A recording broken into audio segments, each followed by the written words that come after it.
Got some enthusiasts? Okay, good, okay. Kind of. All right. Well, these cars, first of all, who knows how fast these cars go? Does anybody like to make a guess? You, 180 miles an 108. Well, you're right on. Pretty close. They'll go a little faster than that. Brandon? hour. 200? Exactly. They'll go 200 miles an hour. And a 0 to 60 time of 0 from a dead stop to 60 miles an hour in just 2 seconds. Wow. So, yeah, Not like that. very, very fast. We race in the American Law Series, and they have our biggest race is right here in Road Atlanta, October 20th. And it's called Petit Le Mans. And teams from all over the world come here, from France and England and Italy. We have Ferraris, Porsches, BMWs, Corvettes, Vipers. Let's see, what am I forgetting? Those are the basic cars in the GT class. And during the day, anybody that would like to have their picture taken with the cars, just let Jason or your parents know, and you can stand up next to the car and individually have your pictures taken if you like. Okay? Now, does anybody know the difference between a rear engine, a mid-engine, and a front engine car? Okay, well, I'll tell you. These are mid-engine cars. Porsche has an engine in the rear, and your standard family car has an engine in the front. But a mid-engine car is for balance. You have the weight right in the middle of the car, and that means you can go around the corners a lot faster. The car will handle better, be easier on the brakes. And can anybody imagine where they were at 10:30 yesterday morning? Think back for a second. Does that seem like a long time ago?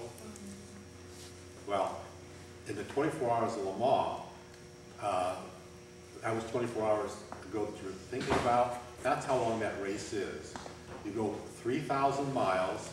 Every hour you come in and make a pit stop and change drivers and take on 28 gallons of fuel in about 30 seconds.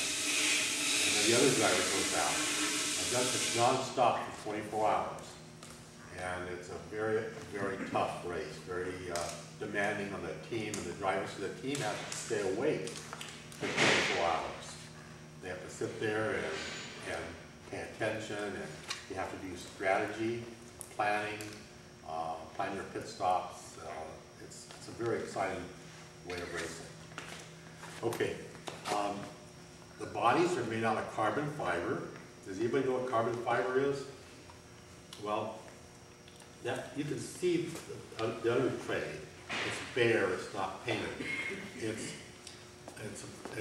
10 times lighter than steel and 10 times stronger than steel. Does that make sense? It's kind of like a fiberglass, but it's cured, it's baked, and it's what all the current race cars use for strength and lightness and durability. So the whole car, all the components are carbon fiber. And over here is a bare chassis. And you can see the roll cage in it for safety. The engine goes in this bay right back in the back. That gold top.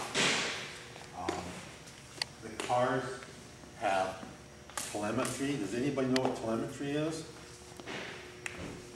Okay, in the car there's over 200 sensors to transmit information, including the driver's heart rate, how much he turns the steering wheel, the temperatures of the brakes, the fluids, oil temperature, how high the shocks rebound, how hot the tires get all the way across. There's x-rays that tell the tire temperature in 4 different places across the tire. Very, very, very high tech. Not like your normal street car, that's for sure. Any questions so far, guys and girls? I have a question. Okay. What's the difference between the Grand Le Mans and the Petit Le Mans as far as time or? You mean the Grand American Challenge, that series? Right, right. Grand Am. Yeah. Well, they don't run the same cars. Now, they are merging in 2014. Oh, yeah, okay. Both the American Le Mans Series and the NASCAR-owned Grand Am, Right, which right. is good for racing because both were struggling for car counts. So if you know what I mean, when you have one sports car racing, just like IndyCar or NASCAR, should only have one series, not two competing series.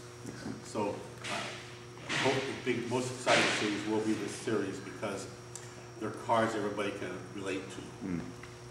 Ferraris, and Porsches, and BMWs, Lamborghinis, etc. Okay, now